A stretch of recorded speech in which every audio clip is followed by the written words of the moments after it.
Сәлем барлықтарыңызға, сіздермен бүгін қаттама нан жасайтын боламыз. Әдетте біз қаттама нанды тапада жасайтын болсақ, бұл жолы майда тез қуырып алатын боламыз.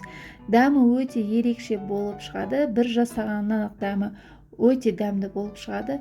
Егер де дәл мен көрсеткен рецептпен жасайтын болсаңыздар, бұл қаттама нанды қайта-қайта жасайтын боласыздар. Олай болса, менің каналыма тіркелуді ұмытпаңыздар. Әдеттегідей ұнымызды елеп алып, оның үстіне тұзды суымызды салып, жақсылап қамыр елеп алатын боламыз. Бірінші осылай қасықтың көмегімен, кейін қолымызбен орташа қаттылықта қамыр елеп алатын боламыз. Өте жұмсақ болса да болмайды, қамырларыңыз қатпарлы болмай қалады. Сол үшін орта қаттылықта қамыр елеп аламыз.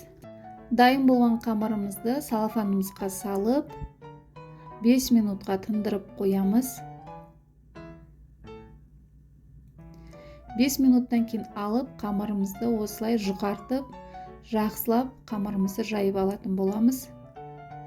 Бірінші осылай шеттерін басып, жақсылап қамыр жайып аламыз. Өте жұқағып жаймаңыздар. Дәл осылай мен көрсеткендей етіп жайып алыңыздар. Енді оның үстіне ертілген майымызды жақсылап жұқалап жағып аламыз. Барлық жеріне біркелкі етіп жағып аламыз.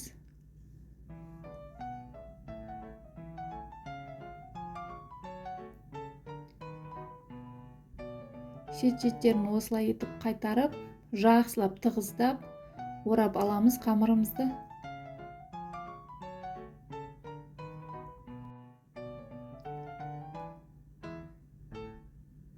Міне біздің қамырымыздың жақсылап орап алдық. Енді осылай етіп спираль тәрізді 1-2 айналдырып, салафанымызға салып, мұздатқышқа, яғни морозильникке 30 минутқа қойып қоямыз.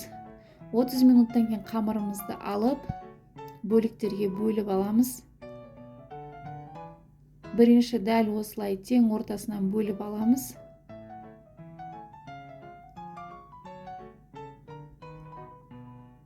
Тағы да осылай бөліп, теңдей етіп 4-ке бөліп аламыз.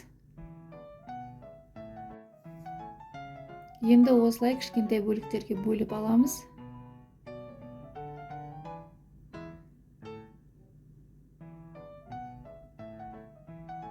Енді қамырымыздың екі шетін қайтарып, осылай ортасын басып, барлық қамырымызды жасап аламыз. Дәл осы видеода көрсеткендей етіп жасаңыздар. Мен қазір қамырымның тең жартысын пісірдім, қалғанын мұздатқышқа салып қойдым. Кез келген кезде алып, пісіре берсеңіздер болады. Дайын қамыр болып тұрады. Дәл осылай жақсылап шет-шеттерін басып, қайтарып, жасап аласыздар. Өте оп-оңай.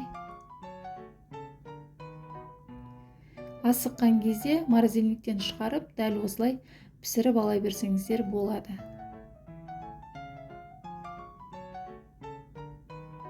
Міне мен осылай морозильникке салып, бір қатырып аламын, 1 сағаттай қойып, сосын салафандарға салып тастаймын. Енді қалған қамырларымызды осылай алып, оқтаумен жақсылап жұқартып аламыз.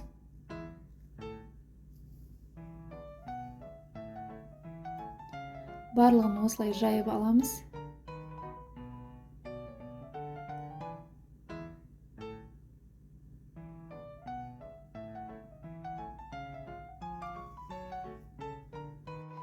Дәл осы видеода көрсеткендей етіп жасап алыңыздар.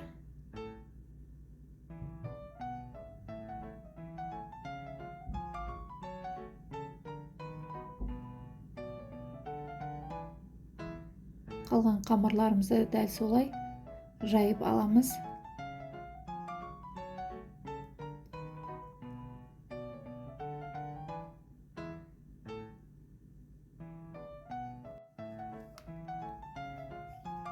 Енді қамырларымызды осылай шанышқымен тесіп шығамыз үстінен.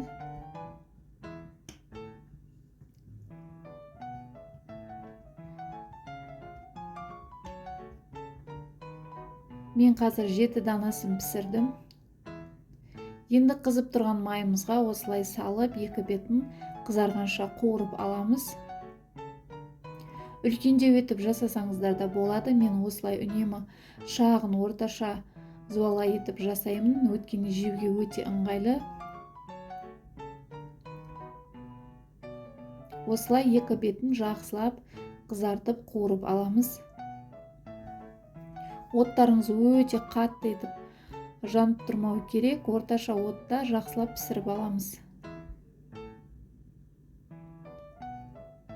Міне келесі қамырды да салып, дәл осылай пісіріп аламыз.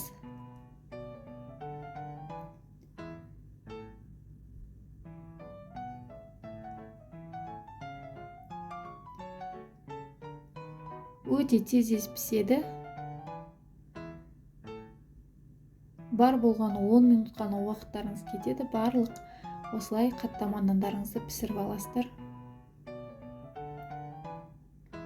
Өте көп май құюдың да қажеті жоқ. Азғандай ғана маймен қуырып аласыздар.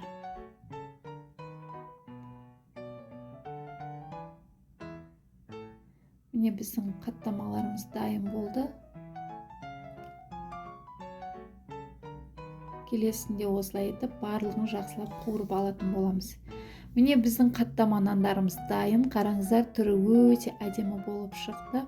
Ып-ыстық болып, таңғы асқа жасасаңыздар болады.